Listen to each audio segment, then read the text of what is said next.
So here we are, we're at Rambes School of Ballet and Contemporary Dance. We've just finished our plenary session of really thought-provoking and exciting project called Safeguarding the Creative Process, where we brought together the support team from the school with Stuart Waters, dance artist and industry professional, and also brought in collaborators from different areas of practice. They each brought a different perspective into what we were looking at, which was looking at notions of risk, vulnerability in the creative process and how we can safeguard that and how we can work together to discover new ways that we can safeguard the creative process. Hi, my name's Steve Peck. I delivered the mental health and safety training to the students at Ballet Rambert for an afternoon.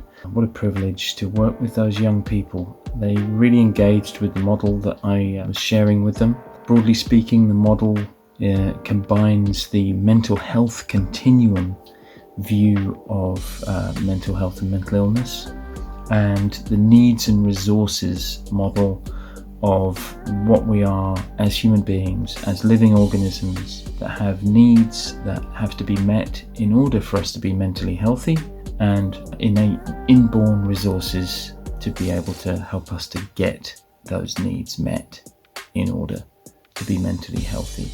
The students really engaged with the ideas, they took it on board and were very lively in applying these models to their own experiences, their own issues around sleep, community, friendship groups, exercise, movement, which is such a massive part of all of their lives. And I hope that moving forward, as they move forward, they can use some of that information that we all shared to enable them to get their needs met better in the future as they embark on their extraordinary careers.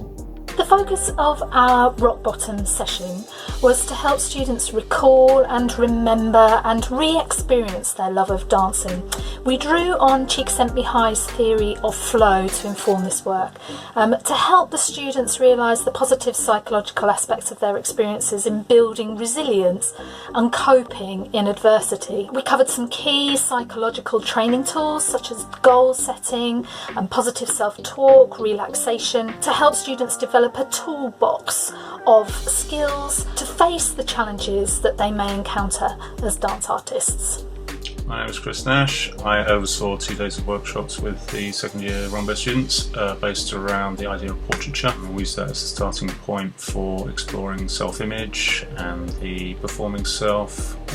We initiated conversations about consent and collaboration, about the viewer and the viewee, and about the value of using inner thoughts and emotions as a starting point for a creative process. Through the different exercises, we looked at ownership of ideas, at consent, the process of give and take in the creative act, at acknowledgement, at the importance of parallel art forms and co-opting methods from other art forms into dance and into choreography, of incorporating weakness into the creative process, and the importance of self-awareness and self-image. I was really pleased with the reactions of the students. They seemed very enthusiastic. They got into the tasks, produced a lot of good work. What really excited me about forming a partnership with Rambert School was the opportunity to create a research project that would delve a little bit deeper below the surface to find out a little bit more about the young dancer and where we are right now in terms of dance training, young people and their relationship to their emotional and mental health, as well as finding out a little bit about their curiosity, their questions, their anxieties, their dreams about their futures as performers and artists, and where we are right now in terms of the pressures that they may feel that might come from the dance industry. What are the expectations and what position does that put them in as an artist right now today? We hear a lot in the media today about young people's mental health and well-being. Our experience is that it is a really prominent problem. There are lots of issues that come up, and that's partly because they're in a very pressurised environment in their training. 16, 17-year-olds through to 21-year-olds. It's a difficult time of life, lots of things changing, lots of challenges. they're very ambitious. It's a very competitive environment and so on. And so we do have a lot of mental health issues that are of concern to us, and we really try to support our students in the best way that we can. But I do think that sometimes what happens is that gets a bit compartmentalised. So those issues perhaps are dealt with by our wonderful student support team and maybe not so much dealt with in the studio. And I think what this project has done is to really try and bring the two things together so that the students are really encouraged to make connections between how they're feeling and their health and well-being and how they are as dancers and artists. And I think that's really important. The end of a process, it almost feels, like I said earlier in the session, like a beginning, because it's a beginning of a discussion around what the industry that Studio is representing really in this, and vocational training in dance, and what we can collectively do to safeguard the mental well-being of dancers, but also the creative process and what that means. The two voices together, industry and training voices, so education and industry voices, are quite important and a good mix to push research forward. From my point of view, I was trying to find a way to marry that idea of a positive sense of self for young dancers with the idea of vulnerability and soul searching that comes with being a dancer in the industry. And I suppose that's where Yep. a lot of what you've done and been through has, it touches upon that quite a lot. Something that really interested me in forming a partnership with Rambert School was, as a key training institution and conservatoire, training and preparing young dancers for the industry, something that does concern me is the rate at which the dance industry is evolving, the rate at which the demand of performance skills, and also a sense of emotional work that's out there. I really feel that right now, something that is important for young dancers is to begin introducing young dancers not only to a range of skills and training them to be a professional dancer in terms of their physicality and expression and performance skills, but I do feel that there is also a need for preparation in terms of emotional preparation in the context of dealing with the emotional aspects of being a dancer as a self-employed artist or being involved in a full-time contract, but also how to prepare young dancers for the evolving demand for performers to be emotional performers, or bring their emotional experiences and lived experiences to the creative process.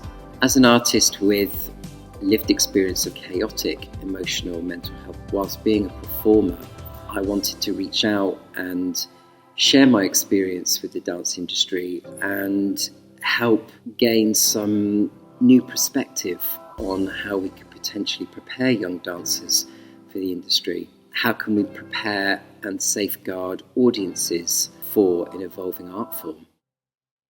Something we're interested in within the research project was to empower the young dancer before leaving the training context, in order for them to go out into the dance industry feeling empowered, so that they could have an open and honest conversation in the dance studio with their directors in the future, so that they can do this openly and honestly without fear. The importance of doing this with students rather than just theoretically doing it, hearing those voices and allowing those minds to open up. They're giving us the answers that we're looking for. We're just hearing what those young people have to say and forging the way forward with them rather than for them. What I've really learned about it is that mental health and mental well-being is different for everyone.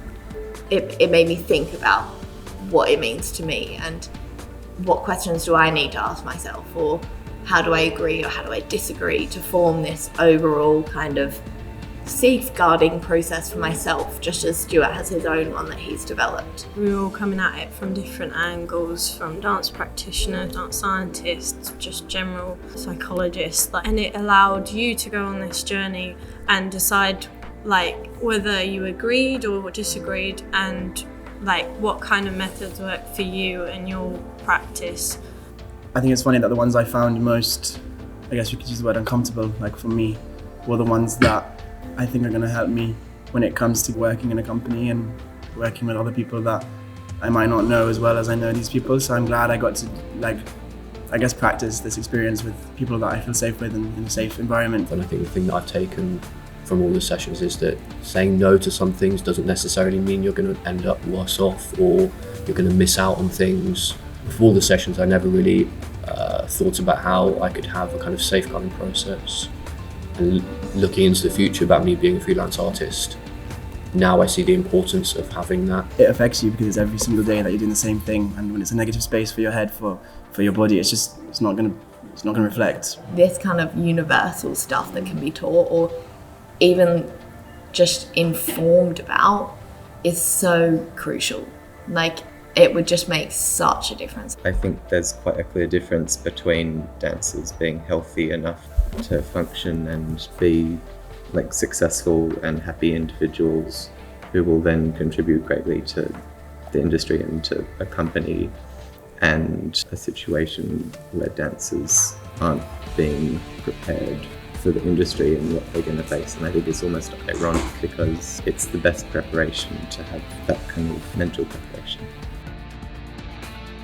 I think as an industry we're really good at talking about and working around physical boundaries, but I think what we're not really that good at or well practiced at is how do we navigate ourselves around emotional limitations and boundaries. And I think we need to get to a place where the dance artists, as well as the directors and all the other roles within the dance industry, we're okay with having that two-way conversation about that. We all know that physical health and mental health contribute to each other. So it makes sense that we should be working like that as a dance industry.